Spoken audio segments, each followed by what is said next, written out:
नमस्कार, स्वागत है आपका हमारा समाचार में और मैं हूं आपके साथ दिव्या शेखावत। फिलहाल जो है मैं एससीजी कैंसर सेंटर हॉस्पिटल के सामने खड़ी हूं और आप सोच रहे होंगे कि मैं यहां पर क्यों खड़ी हूं, किसको दिखाने आई हूं। मैं किसी को दिखाने नहीं आई हूं। यहां पर एक बेटा अपने पिता को लेकर आता है कि पिता के जो है खाने में कोई दिक्कत हो रही थी, खाने की नली में कोई दिक्कत हो रही थी, तो यहाँ दिखाएंगे तो पिता स्वस्थ हो जाएंगे।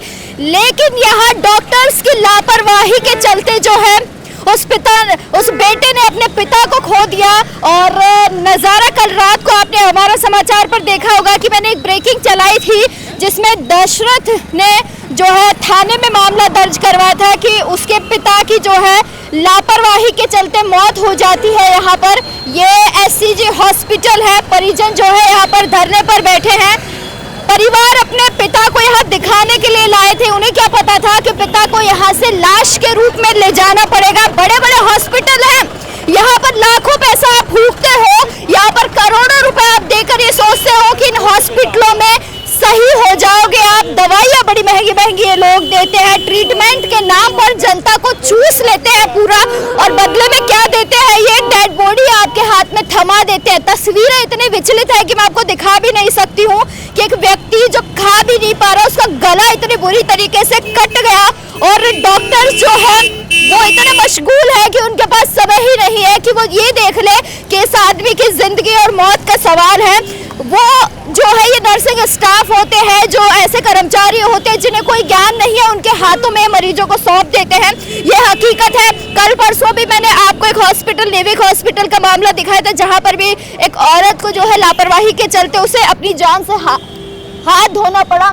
ये हॉस्पिटल है और सुरक्षा तो ऐसी कर रखी है इन्होंने कि हम घुस ना जाएं और ये लठ मार के हमें बाहर ना निकाल दे। खैर परिजन जो है धरने पर बैठे, परिजनों के पास लेकर चलती हूँ आपको, उनसे बात करते हैं कि क्या है पूरा मामला, क्या हुआ था आखिर में उस व्यक्ति के साथ, कैसे उसकी जान गई, और अब जो है ये प्रशासन और ये हॉस्पिटल क्या कुछ कहता वो आपको जरा परिजनों से बात करके बताते हैं। परिजन जो है एससीजी हॉस्पिटल के बाहर बैठे हैं और डॉक्टर्स की लापरवाही तो मैंने आपको बता दी, रात को भी मैंने ये खबर आपको दिखाई थी, लेकिन अभी तक जो है डॉक्टर्स ने किसी भी तरीके से वार्ता करने की कोशिश नहीं की है। बाकायदा पुलिस प्रशासन यहाँ पर खड़ा हुआ है। अब क्या है क्या नहीं, क्या चाहते हैं डॉक्टर्स, उसका तो हमें नहीं पता, लेकिन एक बार परिजनों से पूछेंगे कि डॉक्टर्स ने बात करने की कोशिश की है या नहीं की है, या आगे इनका क्या फैसला है। आपके पिताजी थे? अच्छा, एक बात बताइए, ये पूरी कल उनकी डेथ हुई थी? हाँ मैडम, 5 बजे डेट हो गई थी, 5-6 बजे।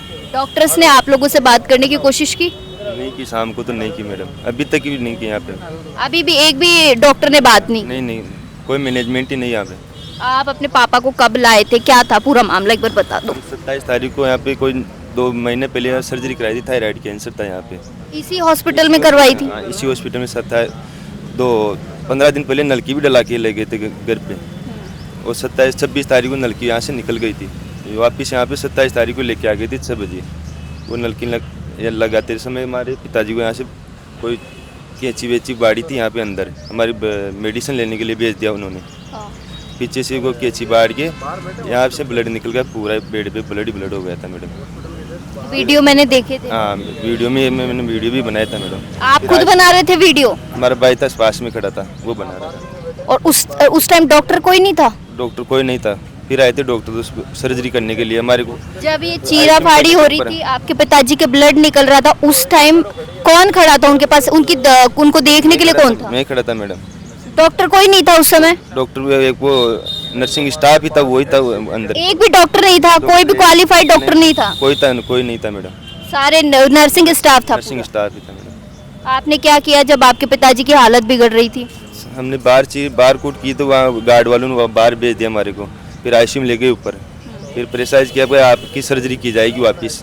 भाई मैंने बोला कि स्वस्थ बंदा आया था, मैं तो चल के आए थे घर से, खाना वाना खा के आए थे, हम नॉर्मल नलकी डलाने आए थे, हम साइन किस चीज़ के करे से। उन्होंने सर्जरी भी कर दी यहाँ से, फिर वेंटिलेटर भी चिल्ला दिया। आपने कोई कागज पे साइन नहीं किया है? किसी कागज पे साइन नहीं किया? किसी भी का साइन नहीं किया मैडम। और उन्होंने खुद ही अपने आप से ऑपरेशन जो भी उनको करना था, चीरा फाड़ी खुद से कर ली? खुद ही कर ली मैडम, हमसे कोई परमिशन ही नहीं ली। आपके पिताजी की जब डेथ हुई तो आप लोगों को क्या बोला डॉक्टर, क्या डिक्लेयर किया? डॉक्टर ने बोला कि आपके पिताजी शाम को 6 बजे बोले आपके पिताजी की डेथ हो गई। मैं बोला डेथ हो गई तो हम परिवारजनों को बुलाते हैं, फिर कोई वार्ता नहीं हुई अभी तक भी। अभी तक मतलब आप लोग कब से हमारे बैठे? पता कल नहीं शाम से आप हमारे पता नहीं बॉडी भी कहाँ पे है, पता बॉडी का भी नहीं पता आप लोगों भी को? नहीं बॉडी कहाँ पे है मैडम। कल शाम से आप लोग बैठे हो, मुझे पता है। हाँ, एक बार भी कोई भी डॉक्टर नहीं आया इस हॉस्पिटल का? कोई भी नहीं आया मैडम। एक नर्सिंग स्टाफ आया था, वो बोला कि हमारे कोई ये शाखा है किसी की, पता नहीं कौन सी शाखा है, इसमें कोई एड ही नहीं इसमें। आप लोगों ने बात करने की कोशिश की डेड बॉडी कहाँ पर है? पूछा आप लोगों ने? पूछा था मैडम, बताया नहीं किसी ने। ये भी नहीं बता रहे डेड बॉडी कहाँ है? नहीं बता रहे मैडम। मेरे साथ लादूराम गोदारत जी हैं। लादूराम जी, एक बात बताइए, कल रात से आप यहाँ बैठे हो, जब आपने मुझे सूचित किया था उसके बाद से एक भी डॉक्टर नहीं आया बात करने के लिए? इंसानियत बची नहीं है डॉक्टरों में, कहाँ से आएंगे? अपने कैसे भगवान कहे फिर इनको? बड़ी दुर्भाग्य की बात है कि मानव जीवन के अंदर अपन डॉक्टर को भगवान का रूप देते हैं, लेकिन ये डॉक्टर जो है रक्षक के रूप में भक्षक बने जा रहे हैं। कि जिस प्रकार ये इससे भला तो मैं जो है गवर्नमेंट हॉस्पिटल है उनको कहूँगा कि कहीं ना कहीं उनकी जो है हल्की पुल्की वो अपने आप की रिस्पॉन्सिबिलिटी लेते हैं और मानते हैं कि हुआ है। लेकिन यहाँ प्राइवेट हॉस्पिटल कल से जो है इनको 7 लाख का बिल थमाया जा रहा है कि आपके जो इतने 5-6 दिन जो यहाँ पे रहे हैं उसका 7 लाख रुपए का खर्चा हुआ है, आप ये बिल भर दो और बॉडी को पोस्टमार्टम के लिए ले जाओ और बॉडी को ले जाओ। हमने कहा कि आपकी गलती से आपके डॉक्टर वहाँ मौजूद नहीं थे। बड़े शर्म की बात है कि जो गले की जो आर्टरी वाली जो मेन धमनी की जो नली होती है उस नली को डॉक्टर ही कर सकता है, दूसरे को अथॉरिटी भी नहीं है कि वहाँ जो है कोई उसकी सर्जरी करे या कोई वहाँ चेंजिंग करे। और नीचे के नर्सिंग स्टाफ कर्मियों जिसको इंजेक्शन लगाने तक नहीं आते उन लोगों को, उनको उन्होंने अथॉरिटी दे दी कि आप गले की जो है वो नल की चेंज कर दीजिए, हम अभी गरबा खेल रहे हैं या कहीं भी बाहर पिकनिक मना रहे हैं। ये बड़े हॉस्पिटलों के डॉक्टरों की ये हालात है जो 1-1 घंटे 1.5 घंटे यहाँ पे बैठते हैं और उसके बाद में अगर कोई सीरियस पेशेंट या कंडीशन होती है तो स्टाफ कर्मियों से ये काम करवाते हैं। और उन स्टाफ कर्मियों ने लापरवाही से जो है ये गले की नस काट दी, जिससे आज परिवार की रीढ़ की हड्डी माने जाने वाले इस परिवार के मुखिया की जो है जान जानी पड़ी। आज इस परिवार के इन बेटों ने, इनके परिवारजनों ने पिछले लंबे वर्षों तक उनके कैंसर जैसी इस 3rd स्टेज की महामारी का जो है लाखों रुपए खर्च करके उनने इलाज करवाया और वो स्वस्थ थे। यहाँ हॉस्पिटल में जब वो आए तो बस में चढ़ के आए, एकदम चल रहे थे, रेडी थे और वापस 5 दिन उनकी ऐसी कंडीशन रही कि वेंटिलेटर पर थे, श्वास नहीं था, पूरा शरीर उनका फुला हुआ था, पीला पड़ गया, आंखें तक नहीं खुल रही थी।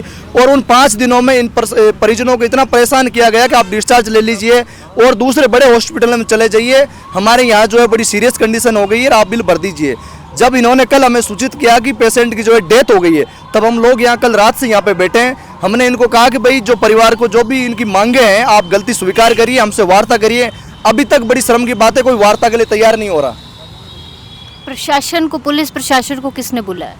पुलिस प्रशासन को हमने ही अवगत कराया सबसे पहले कि भाई 27 तारीख को जिस दिन नस कटी उसी दिन हमने एक FIR दर्ज करवा दी थी। तो दूसरी जो 2 तारीख को फिर हमने दोबारा वरुणपत थाने में जाके FIR दर्ज करवाई। पुलिस प्रशासन ने अभी तक FIR दर्ज नहीं की, ऑनलाइन नहीं ली, केवल परिवार दर्ज किया है और बार बार जो है गुमराह करने की कोशिश की जा रही है। कभी मेडिकल बोर्ड की बात कह के, कभी पोस्टमार्टम की बात कह के। हम इनको केवल एक ही बात कह रहे हैं कि अभी हमें कोई पोस्टमार्टम नहीं करवाना। पहले हमारी मांग है कि जो आप वीडियो जो सर्कुलेट हो रहा है, एक बार कोई भी अगर पब्लिक या कोई भी इंसान उस वीडियो को देखता है तो उसकी गले से जो है जमीन खिसक जाती है नीचे से कि आखिर उन परिजनों के बेटे के आंखों के सामने किस प्रकार से जो है पूरा खून बह गया। आखिर उस 50 साल के व्यक्ति के अंदर इतना ही खून था जितना बह गया और उसके बाद में वेंटिलेटर पर रखा कर उनको जो रखा गया था, जिंदगी और मौत की लड़ाई लड़ते हुए आज उनकी जान गंवानी पड़ी। और हॉस्पिटल प्रशासन को मानना चाहिए कि भाई हाँ, हमसे लापरवाही हुई है, जीवन में दोबारा किसी पेशेंट के साथ ऐसा दुख और दर्द की घटना हम घटित नहीं होने देंगे। और जो भी परिवार की आर्थिक पैकेज या जो भी कुछ दर्ज है, और प्रशासन से हम अवगत कर रहे हैं कि हॉस्पिटल के ऊपर 302 का मुकदमा दर्ज किया जाए, इनका लाइसेंस रद्द होना चाहिए। जो भी इनकी आर्थिक पैकेज जो मुआवजे की मांग है वो वार्तालाप करवा के जो है हमारी जो है इनसे जो है बैठक करवाई जाए। प्रशासन को आपने अंदर भेजा होगा, उनको कहा होगा बात करने के लिए, तो वो गए होंगे, उन्होंने तो बात करने की कोशिश की होगी ना उनसे? देखिए मैडम, जब कल खेमराज जी की डेथ हुई थी उस टाइम हमारे को सूचना मिली तो हम सारे लोग यहाँ आ गए थे। रात को लगभग 1:30-2 बजे तक हमने प्रशासन की मध्यस्थता करवाते हुए अस्पताल प्रशासन से वार्तालाप के लिए कोशिश करी, लेकिन अस्पताल प्रशासन का कोई भी जिम्मेदार नुमाइंदा हमारे से बातचीत करने के लिए तैयार नहीं था। घटना 27 तारीख को हुई थी। नस कटने के कारण खेमराज जी की स्थिति हालत गंभीर हुई और उनकी 3 तारीख को उनकी मृत्यु हो जाती है। घटना का जो वीडियो था वो वीडियो सबके सामने है, वायरल हो रखा है वीडियो, सब लोगों ने देखा है कि उसमें चिकित्सक की और चिकित्सक का जो असिस्टेंट था उनकी एक फ़ोन पे कॉलिंग पे एडवाइस दे रहा है चिकित्सक कि आप इस तरीके से कर लीजिए, और जो लापरवाही सामने आई है उसी लापरवाही का नतीजा है कि खेमराज जी की नस कटने के कारण उनकी डेथ हो जाती है। और आज भी हम सब लोग यहाँ धरने पर बैठे हैं कि पीड़ित परिवार को न्याय मिले, और जो अस्पताल के अंदर जिन्होंने ये लापरवाही करी है उनके ऊपर 302 का मुकदमा दर्ज होना चाहिए। ये हमारी आज भी प्रशासन से मांग है।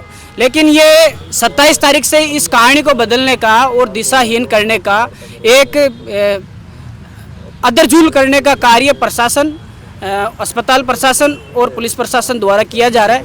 गुमराह करने का काम किया जा रहा है। एक बेटा अपने जीवित बाप को नहीं देख पाया, और मरने के बाद भी उस पिता को ना तो वो देख पा रहा है कि उसका पिता का इसी अस्पताल के अंदर है कि या उसकी बॉडी दूसरी जगह है। ऐसी स्थिति है, मानवता को शर्मसार करने वाली घटनाएं आए दिन हॉस्पिटलों में सामने आ रही है। और सबसे बड़ी बात यह है कि रात को हम जब 1:30, 2 बजे, 3 बजे तक यहाँ डटे हुए थे, एक भी प्रशासन, अस्पताल प्रशासन का ऐसा कोई सीनियर या कोई जिम्मेदार आदमी नहीं था कि हमसे बात कर सके। सबसे बड़ी बात तो यह है कि हॉस्पिटल के अंदर कोई डॉक्टर ही नहीं था। केवल और केवल इतनी गंभीर बीमारियों का इलाज करने वाला इतना बड़ा हॉस्पिटल, केवल और केवल नर्सिंग छाप जो अपन कह सकते हैं, जिनको कोई एक्सपीरियंस नहीं है, जिनके भरोसे इतनी गंभीर बीमारियों के मरीजों को छोड़ा जा रहा है।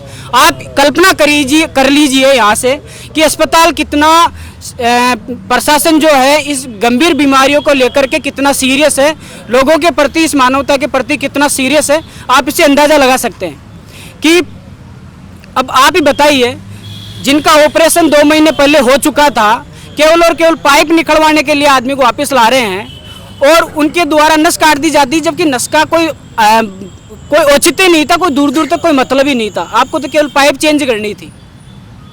तो ये मेरा तो ये निवेदन है आपके चैनल के माध्यम से, मैं तो ये कहना चाहता हूँ कि अस्पताल प्रशासन को इस पीड़ित परिवार को आर्थिक रूप से जो पैकेज उचित बनता है वो देना चाहिए, और पुलिस प्रशासन द्वारा इस अस्पताल परिसर के और अस्पताल के संरक्षण में जो लोग जिन्होंने काम किया है, ऐसी ओछी घटना करी है, उनके ऊपर 302 का मुकदमा दर्ज होना चाहिए। डॉक्टर को कॉल वॉल किया हो, आप लोगों ने बात करने की कोशिश की हो?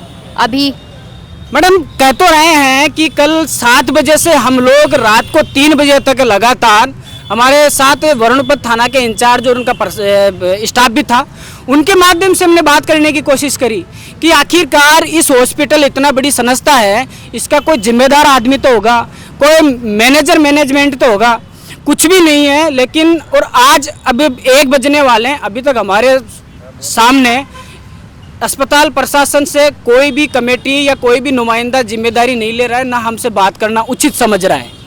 और हम तो ये कहना चाहते हैं कि आप सही तरीके से बात करते हो, राजी खुशी अगर इस चीज़ का समाधान निकालने की कोशिश करते हो, तो हम सब लोग इस पीड़ित परिवार के साथ खड़े, समाधान निकालने के साथ लिए खड़े हैं।